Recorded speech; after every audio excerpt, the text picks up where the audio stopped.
नमस्कार। ये मोदी का भारत है, झुकेगा नहीं साला, इस तरह के डायलॉग के स्टाइल में एक बयान आ गया है। Joint secretary Sujata Sharma, petroleum ministry की, उन्होंने एक बयान दिया है। सब जगह रिपोर्ट हुआ है। उन्होंने कहा है कि अमेरिका वेवर दे या ना दे, हम तो अपना तेल जहाँ से खरीदना है वहाँ से खरीदते हैं, और जब हम खरीदते हैं तो सिर्फ अपना फ़ायदा देखते हैं, व्यापारिक हितों को देखते हुए तेल की डील की जाती है। तो ये सुजाता शर्मा जी का आप चेहरा देख रहे हैं, जॉइंट सेक्रेटरी का, यह आपको हमको समझाने के लिए एक चेहरा सामने रखा गया है। क्योंकि पेट्रोलियम मिनिस्टर हरदीप सिंह पुरी, याद होगा ना, एप्स्टीन फाइल में दुनिया में एक ही सरदार का नाम आया था, वो सामने आना नहीं चाहते हैं। आप क्यों नहीं आने जाना चाहते, आप जाने। मोदी जी नेटवर्क 18 की खबर का खंडन कर सकते हैं, लेकिन डोनाल्ड ट्रंप के बयानों का जवाब नहीं दे सकते हैं। तो क्या सचमुच भारत, जैसा सुजाता जी कह रही हैं, इतने फैसले इंडिपेंडेंट लेता है? अमेरिका की हम सुनते डरते नहीं हैं? या ये हमको उल्लू बनाने के लिए, गलत फहमी में रखने के लिए, आईटी सेल को कुछ ट्वीट देने के लिए एक डायलॉग बोल दिया गया है? या कहीं कागज में लिख के रख लेने के लिए कि देखो भाई, हमने तो ये कहा था कि हम। तो आज हम ये जरा अंदर जाते हैं कि सुजाता जी जो कह रही हैं, क्या भारत सचमुच तेल के मामले में आत्मनिर्भर है? क्या वो तेल वेवर मिले ना मिले इंपोर्ट करता रहा? वेबर शब्द इस्तेमाल हुआ है, इसका मतलब ये है छूट। इसका मतलब ये नहीं है कि कोई सामने वाला ज़बरदस्ती कर रहा है, इसका मतलब ये है कि उसने छूट दी है। वो छूट दे ना दे, वेवर क्या होता है? हम उसके बाप के गुलाम हैं क्या अमेरिका के? माफ़ कीजिए, मतलब शब्द जो भी हैं, लेकिन क्रोध आता है। मैं हूँ गिरजेश वशिष्ठ, आप देख रहे हैं नॉकिंग न्यूज़ का यूट्यूब चैनल। आगे बहुत सारी चीरफाड़ इस मामले की करेंगे।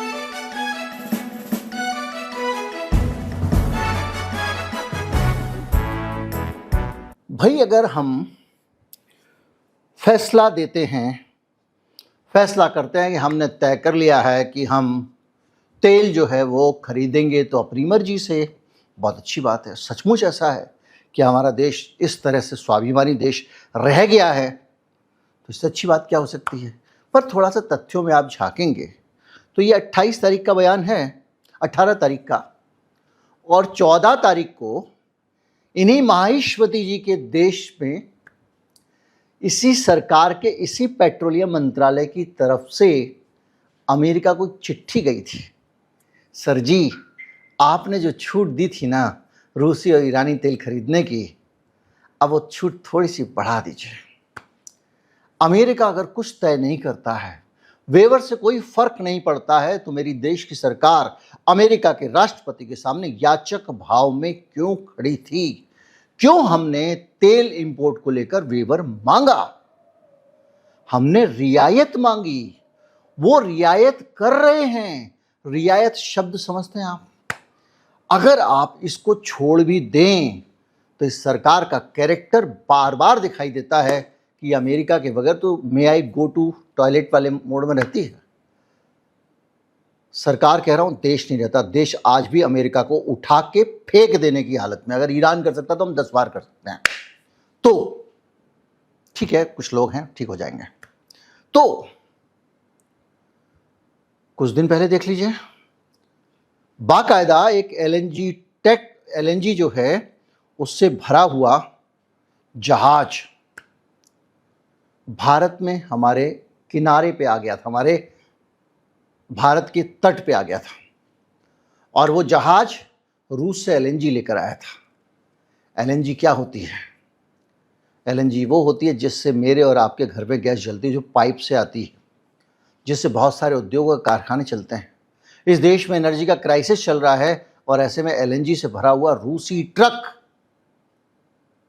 अमेरिका के डर को देखते हुए हमने लौटा दिया। समंदर में खड़ा रहा। सारी बातें रिकॉर्ड पे हैं। अगर आप फैसले अपने व्यापारिक हितों को देख के लेते हैं, तो क्या मैं ये मान लूं कि मोदी जी जो 4 दिन पहले गैस बचाने, तेल बचाने, ये सब की बातें कर रहे थे, वो झूठ थी। और अगर वो झूठ नहीं थी और देश को सचमुच एनर्जी की ज़रूरत है तो उस एलएनजी को लौटाया क्यों? मतलब ये कि सुजाता शर्मा जो बयान दे रही हैं, एक जॉइंट सेक्रेटरी लेवल के अधिकारी से जो बयान दिलवाया जा रहा है, वो बयान क्या भारत की सरकार की अपनी इतनी हिम्मत नहीं है कि जो पॉलिटिकल लीडरशिप है वो आगे आके बोलती, क्योंकि पकड़ी जाती है, सवाल पूछ लिए जाते हैं। तो सुजाता शर्मा से कहलवा दो। और ये सिर्फ मामला अभी का नहीं है, ये एक लगातार पैटर्न देख रहे हैं। हमने बार बार थूका, बार बार चाटा, यहां तक कि हमने हर बार अमेरिका के वेवर को देख के ही देश चलाया है। भाई साहब, एक फैसला बड़ा प्रचारित किया गया सीना तान के कि S-400 रशिया से हमने खरीद लिया, जबकि अमेरिका ने मना किया था। अमेरिका से हमने पहले मना किया, फिर अमेरिका से स्पेशल परमिशन मांगी, फिर अमेरिका ने हमको स्पेशल वेवर दिया कि भाई आप खरीद सकते हो। इसके लिए याद कीजिए, स्पेशल रियायत मिली थी इस देश को चाबहार पोर्ट बनाने के लिए। ईरान के साथ चाबहार पोर्ट बना रहे थे, सैंक्शन लग गए ईरान के ऊपर, चाबहार का काम बंद हो गया था। उसके बाद में हमारे लोगों ने परमिशन ली, एप्लीकेशन लिख के, चचा कर लें दो ना। उन्होंने कहा जाओ, आ गए भाई साहब, और उसके बाद चाबहार बनाना शुरू कर दिया। डोनाल्ड ट्रंप जब आया तो उसने वो रिवोक कर लिया, मतलब वापस ले लिया। बोले जो आपको छूट वूट दी थी वापस। भारत कह रहा है हम अपने इरादे में अडिग हैं। उसके बाद अडिग भी रहते हो, और जो उस वक्त जहाजरानी के जो उस पोर्ट से जुड़े हुए डायरेक्टर्स वगैरह थे, उनके इस्तीफे भी हो जाते हैं। आप कह रहे हो कि भाई साहब हम तो बहुत चौड़े सीने वाले, 56-58 जो भी साइज हो उसके वाले हैं। एक तरफ से एक के बाद एक बहुत सारी चीज़ें बताती हैं कि ये क्या कह रही हैं मैडम, ये हमको उल्लू बना रही हैं। और ये तो मान के चलिए कि मन से तो नहीं बोल सकती, ये कोई नेता तो है नहीं कुछ भी बयान दे देंगे। ये जो कह रही हैं ये इस देश की बात है, देश का स्टेटमेंट है। एक ब्यूरोक्रेट जब कुछ बोलता है तो सरकार की तरफ से बोलता है। तो अब तेल पे आ जाते हैं। तेल को लेकर कौन सी क्रांति कर ली हमने, तेल की बातें सुनिए। 2022-23 में रूस के ऊपर सैंक्शन लगे थे। सैंक्शन लगने के बाद हाहाकार मच गया एनर्जी का, आपको पता है, जर्मनी ठंड से मर जाएगा ये स्थिति हुई। तो जो बाइडन ने एक पीछे का जुगाड़ निकाला, भारत के ऊपर हल्का हाथ रख दिया कि भारत जब तेल मंगाए वहां से, रूस से, और रूस डिस्काउंट पे तेल दे ही रहा था, तो हमने रूसी डिस्काउंटेड तेल खरीदा, उसका डीजल पेट्रोल बना के हमने नहीं, अडानी अंबानी साहब को फायदा मिला, नुकसान भारत को हुआ। धमकी भारत को दी गई, सैंक्शन की धमकी भारत को दी गई, लेकिन नुकसान फायदा अंबानी साहब का हुआ। अंबानी साहब ने खूब सारा तेल, और एक रूसी कंपनी थी उसका सब्सिडी जिसको नायरा कहते हैं भारत में, इन्होंने खूब सारा तेल यूरोप को भेजा और दबादब माल छापा। कब? जब वहां से छूट थी। वेनेजुएला का तेल थोड़ा बहुत आता था, जैसे ही ट्रंप ने सख्ती की हम छोड़ के भाग गए। हम अपने व्यापारिक हितों को देखते हुए फैसला लेते हैं, लेकिन वेनेजुएला छोड़ के भाग गए। अब आप आ जाएं अगर, तो रूसी तेल का आयात 2021 में 0 होता था और 2023 में ये 40% होने लग गया। मतलब भारत 1% तेल भी रूस से नहीं लेता था, 40% लेने लग गया। क्यों? क्योंकि यूरोप को ज़रूरत थी, क्योंकि अमेरिका को ज़रूरत थी, तो हमने रूसी तेल लिया। सैंक्शन को बचाने के लिए तेल को पेट्रोल डीजल में बदला और यूरोप को दिया। डोनाल्ड ट्रंप आया, ये हनीमून उसने ख़त्म कर दिया। जैसे ही हनीमून ख़त्म हुआ, हम भी चुपचाप खड़े हो गए। 2 नवंबर 2025 की तारीख याद रखिए, उसी समय ईयू का प्रेशर बढ़ा। ईयू का प्रेशर कैसे बढ़ा? ये कहा गया कि भाई भारत जो है, जो तेल रूस का खरीद रहा है, इससे रूस को पैसे मिल रहे हैं। जब रूस को पैसे मिलते हैं तो उस पैसे से वो हथियार खरीदता है, और वो हथियार यूरोप के खिलाफ इस्तेमाल हो रहे हैं। तो भारत एक काम कर रहा है, यूरोप के लोगों के पैसे ले रहा है और वो पैसे रूस को दे रहा है, और वो यूरोप के खिलाफ काम आ रहे हैं। इसके बाद में अचानक ये मामला हुआ कि 2 कंपनियां, रोजनेफ्ट और ल्यूकोइल, ये दोनों रूसी तेल कंपनियां थी, इनके ऊपर सैंक्शन लग गए और ये कहा गया कि इनके यहाँ से जो भी तेल खरीदेगा या रूसी क्रूड से तेल बनाएगा, उसके ऊपर सेकेंडरी सैंक्शन लग जाएंगे। अब अगर आप उस समय व्यापारिक हितों को देखते हुए फैसला ले रहे थे भाई साहब, तो तुरंत पीछे क्यों हट गए? नवंबर 2025 में रूसी तेल के इंपोर्ट धड़ से गिर गए।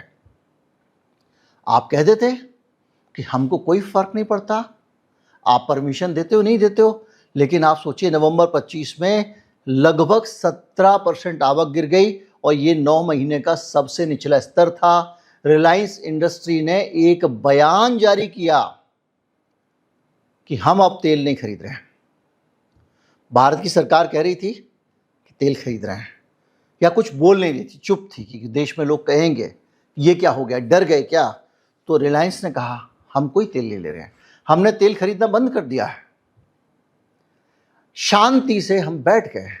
आप इससे अंदाजा लगाएं कि ये लोग कह रहे हैं कि हमने सीना तान के जो करना था वो किया, तो आप तो अमेरिका की तरफ देखते रहते हो हर वक्त याचक भाव से कि उसका जरा इशारा हो तो हम अपना फायदा कर लें, उसका इशारा ना हो तो हिले भी नहीं। क्यों? मारेगा क्या? कौन है वो?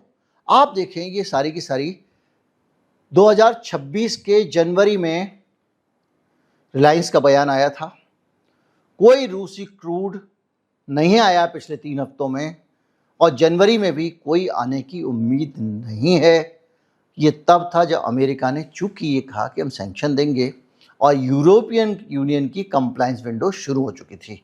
यानी आपका तेल का फैसला व्यापारिक नहीं है, आपके तेल का फैसला परमिट से जुड़ा हुआ भी नहीं है, आपके तेल का फैसला पूरी तरह से अमेरिका के इशारों को देखते हुए चलने का फैसला है। अमेरिका को देखकर आप डरते हो, कांपते हो। आगे बढ़ते हैं, फिर समझते हैं। जनवरी 26 में फिर एक कांड हुआ, डोनाल्ड ट्रंप आ गए ईरान से पंगा लेने के लिए, और तेल हम बिल्कुल नहीं ले रहे थे। फिर अचानक पता चलता है 2 महीने बाद कि भैया अब अमेरिका ने कहा है कि आप रूस से और ईरान से तेल मंगा सकते हो, वेवर दे दिया, मैं इजाजत देता हूं। उसकी बहुत आलोचना भी हुई थी यहां पे सोशल मीडिया में। सरकार ने चुपचाप तेल मंगाना शुरू कर दिया। ये इजाजत नहीं थी, ये आदेश था कि आप खरीदो। क्यों? क्योंकि मैं ईरान की तेल सप्लाई काट रहा हूं, ऐसे में दुनिया में ऊर्जा की कमी नहीं होनी चाहिए। ऊर्जा की कमी होगी तो बाजार में दाम बढ़ेगा और अमेरिका को झेलना पड़ेगा। आखिर में हमने रूस से तेल लिया, उसके बावजूद दाम बढ़ गया तो डोनाल्ड ट्रंप ने कहा ना अब मत लेना। तुम चुपचाप बैठ गए, 1 महीने का वेवर दिया था। हम एप्लीकेशन लेके पहुंच गए, सर वेवर बढ़ा दो। अभी की बात है, 4 दिन पहले की। उसके बाद में आपका वेवर नहीं बढ़ाया उन्होंने आपकी एप्लीकेशन को ठुकरा दिया। ये देश का अपमान था। लेकिन अपमान और सम्मान दासों का नहीं होता। दास मानसिकता की सरकार हो तो बिल्कुल नहीं होता। और उसके बाद में ये 4 दिन बाद में मैडम जी का बयान आ रहा है। तो एक पूरी सिचुएशन अगर आप समझें तो वो ये बताती है कि हम जो बातें कह रहे हैं, हम ईमानदारी से देखें तो हम कहीं पे भी अमेरिका के सामने खड़े ही नहीं होते हैं। कम से कम जब से ये सरकार आई, हमने इंदिरा गांधी का दौर देखा है, हमने 50 उदाहरण है। 1971 की युद्ध से बड़ा कुछ मामला नहीं हो सकता। अमेरिका का राष्ट्रपति निक्सन 7वां बेड़ा लेकर आके खड़ा हो गया था यहाँ पे, यही यूएसएस अब्राहम लिंकन, और उसने कहा कि बांग्लादेश को के मामले में उसने कहा मैं भारत पे हमला कर दूंगा। इंदिरा गांधी ने साफ साफ मना कर दिया और ये कहा कि हेनरी किसिंगर जो थे उनके सलाहकार, सुरक्षा सलाहकार, वो कह रहे थे कि पाकिस्तान के पक्ष में थे वो। और निक्सन ने इंदिरा गांधी के लिए अपमानजनक शब्दों का इस्तेमाल भी किया था, भारत के बारे में बहुत घटिया टिप्पणी की थी, लेकिन इंदिरा गांधी रुकी नहीं, सैन्य कार्रवाइयां जारी रहीं। अपमानजनक टिप्पणियों की जानकारी बाद में जब डिक्लासिफाई हुए डॉक्यूमेंट तब पता चला। अमेरिका ने 7th फ्लीट को बंगाल खाड़ी की तरफ भेजा था और भारत पे दबाव बनाने की कोशिश कर रहा था, जैसे ईरान पे दबाव बनाने के लिए 3-3 फ्लीट खड़ी कर दी है। इस तरह से देखा जाए तो हमने 1971 में विश्व का रिकॉर्ड बनाया। अभी तक धरती के इतिहास में इतना बड़ा किसी फौज का, इतने सारे सैनिकों का समर्पण नहीं हुआ है, और अगले 1000 साल तक कोई उम्मीद दिखती नहीं है, क्योंकि सेनाएं छोटी होती जा रही हैं। 93,000 पाकिस्तानियों को प्रिजनर ऑफ वॉर बनाया था, कैदी बनाया था, युद्धबंदी बनाया था। 74 का परमाणु परीक्षण किया अमेरिका के सारे नाच गाने डांस और विरोध के बावजूद। यह दम था इंदिरा गांधी का।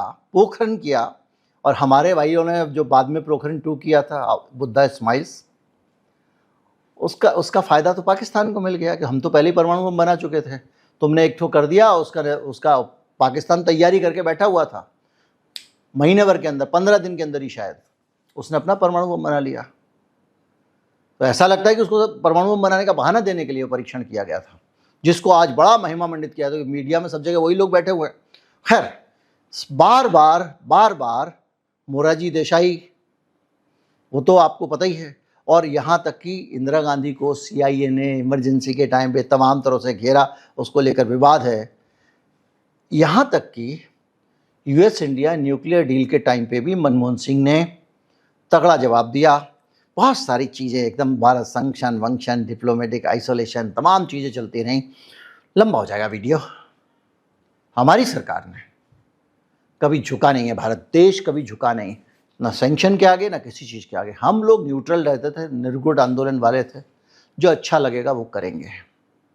बैलेंसिंग एक्ट था हमारा, हम धुरी थे जिस पे दुनिया बैलेंस होती थी।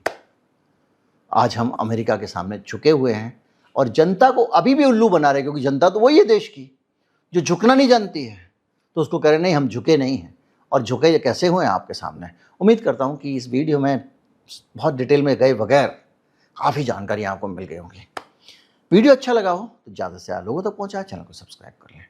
नमस्कार, जय हिंद।